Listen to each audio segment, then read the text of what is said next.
सचिन जी, आपकी long term pick. Good morning Anil ji. Anil ji, यहाँ पर खरीदारी करनी चाहिए एससीआई पे, शिपिंग कॉरपोरेशन ऑफ इंडिया। इसका जिक्र आई थिंक कल के शो में आपने भी किया था। एंड जिस तरीके से इसका स्ट्रक्चर इवॉल्व हुआ है, ओवरऑल अगर हम लॉन्ग टर्म चार्ट देखें 2013 से देखें तो एक काफ़ी इंपॉर्टेंट लेवल था अराउंड 25 के आसपास, जहाँ से स्पेक्टेकुलर मूव्स देखे गए हैं। एंड जिस तरीके से पिछले 3 साल का डेटा पे भी मुझे लग रहा है कि वहाँ पर एक double bottom kind of formation establish हो चुका है। जिस तरीके से यहाँ पर ये ट्रेंड वापस चेंज हुई है और जो बुलिश ट्रेंड यहाँ पर एस्टैब्लिश हुई है, उसके पहले संकेत थे मई के स्टार्टिंग में, जहाँ पर एक कप एंड हैंडल फॉर्मेशन से ब्रेकआउट हुआ था अराउंड 45 लेवल के आसपास।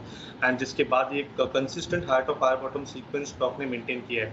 तो इसी पैटर्न के लिहाज से अगर हम वीकली चार्ट्स देखें तो आई थिंक यहाँ पर एक काफ़ी बेहतरीन cup and handle formation pattern है। एंड जिस तरीके से यहाँ पर इसके टारगेट्स प्रेजेंट हो रहे हैं, मुझे लग रहा है ये पर्टिकुलर स्टॉक आपके पोर्टफोलियो में जरूर रहना चाहिए। पिछले कुछ दिनों से यहाँ पर बुलिश कंटिन्यूएशन पैटर्न्स काफ़ी अच्छी तरह दिख रहे हैं। और जिस तरीके से वॉल्यूम एक्शन हुई है पिछले 4 महीनों से, मुझे लग रहा है काफ़ी इंटरेस्टिंग स्टेजेस में है ये पर्टिकुलर स्टॉक। तो स्ट्रक्चरली मुझे लग रहा है कि अराउंड 95-100 तक भी ये पर्टिकुलर मूव एक्सटेंड होनी चाहिए अगले कुछ सालों में। बट जिस तरीके से यहाँ पर अपॉर्चुनिटी प्रेजेंट हो रही है, मुझे लग रहा है 47 के स्टॉप लॉस के साथ ये अपने पोर्टफोलियो में यहाँ से कंसीडर करना चाहिए। पैटर्न के लिहाज से मैं टारगेट देखता हूँ अराउंड 80-85 तक का। तो डेफिनेटली एक अच्छे क्वालिटी स्टॉक है और अच्छे प्राइस स्ट्रक्चर्स में अभी अवेलेबल है। तो मुझे लग रहा है इसमें जो पेसिमिज्म थी वो ऑलरेडी खत्म हो चुकी है और एक बुलिश सीक्वेंस अच्छी तरह एस्टैब्लिश हुई है पिछले महीनों में। एंड मुझे लग रहा है ये बरकरार रह सकती है अगले कुछ सालों के लिए। तो डेफिनेटली एससीआई अपने पोर्टफोलियो में रखना चाहिए। फिलहाल तो 80 का टारगेट होगा, 47 का स्टॉप लॉस होगा टेक्निकली। ओके, तो 80 का टारगेट है। 80-85 रुपए के आसपास के टारगेट के लिए आप कर सकते हैं शिपिंग कॉरपोरेशन में लॉन्ग टर्म के लिए खरीदारी। ये है राय इस वक्त सचिन जी की तरफ से आपकी। आइए सचिन जी से ले लें उनकी पोजिशनल पिक। सचिन जी बताइए कौन सा स्टॉक जो आपने चुना है। अनिल जी, ये एक डिफेंसिव स्टॉक है। एंड जिस तरीके से इसका 2017 से स्ट्रक्चर रहा है, अगर हम मंथली चार्ट्स पे देखें तो एक डिक्लाइनिंग ट्रेंड में रहा था स्टॉक। एंड एक लो टॉप लो बॉटम सीक्वेंस ही बना रहा था।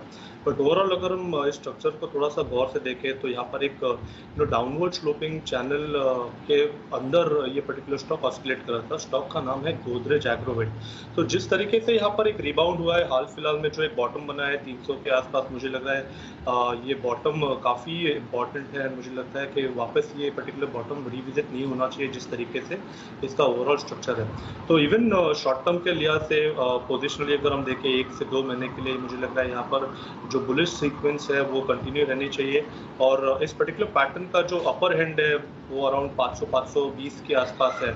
तो मुझे लग रहा है वो पर्टिकुलर लेवल वापस एक बार रिविजिट होनी चाहिए। तो जिस तरीके से मार्केट फिलहाल प्लेस्ड है, मुझे लग रहा है ये स्टॉक आपके पोर्टफोलियो में ग्रेजुअली आपको लेना चाहिए। 405 का लगाना है क्लोजिंग बेसिस पे स्टॉप लॉस। ये स्टॉप लॉस आपको वीकली बेसिस पे लगाना है। एंड ओवरऑल एक्सपेक्टेशन यही होगी कि जो अपर एंड है चैनल का, वो एक बार वापस रिविजिट होना चाहिए कुछ ही महीनों में। तो मुझे लग रहा है यहाँ पर आउट परफॉर्मेंस जारी रह सकती है। तो 540-520 इस पर्टिकुलर जोन में ये पर्टिकुलर स्टॉक स्विंग होना चाहिए। स्टॉप लॉस आपको लगाना है 405 का on weekly closing basis. Short term pick Sachin ji आपकी बाकी है, बाकी तो सारी पिक्स आ गई, शॉर्ट टर्म वाली भी बता दीजिए।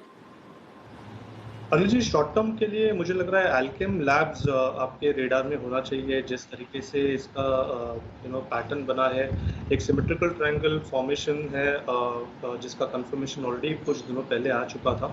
एक अच्छा ब्रेकआउट एस्टैब्लिश हुआ था अराउंड 2400 लेवल के आसपास।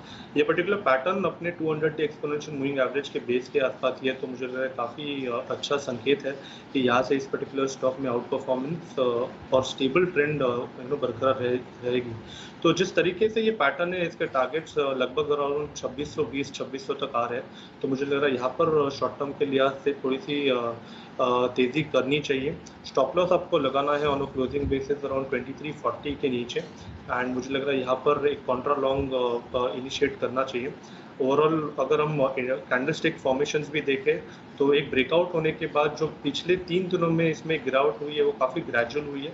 तो अगेन यहाँ पर rising tree kind of formation है, एक रेयर कैंडलस्टिक पैटर्न है। तो मुझे लग रहा है उसी के स्विंग के स्टॉप लॉस के साथ ये पोजीशन आपको होल्ड करनी चाहिए। 2600 का होगा टारगेट, 2340 का होगा स्टॉप लॉस।